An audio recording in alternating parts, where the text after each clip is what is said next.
గురువారం నాడు అసలు దక్షిణామూర్తి స్తోత్రం అన్న మాట అనడమే చాలా గొప్ప. మిగిలిన స్తోత్రాలన్నీ ఒకెత్తు తక్కెట్లో, ఒక్క దక్షిణామూర్తి స్తోత్రం ఒక్కటే ఒకే.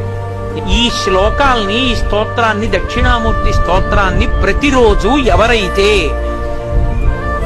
ఈ స్తోత్రాన్ని చదువుకుంటున్నారో, చదవడం చేత కాని వాళ్ళు, చదువుకోవడం వచ్చిన వాళ్ళు చదివితే వింటున్నారో, విని ధ్యానం చేయగలుగుతున్నారో, ధ్యానం చెయ్యలేకపోతే కనీసం పఠిస్తున్నారో, వింటున్నారో, ఇలాంటి వాళ్ళందరికీ కూడా సర్వాత్మత్వమితి స్ఫుటీకృతమిదం, ఆత్మ అనుభవంలోకి రావడమే కాదు, దానితో పాటుగా సమస్త సిద్ధులు కూడా కలుగుతాయి.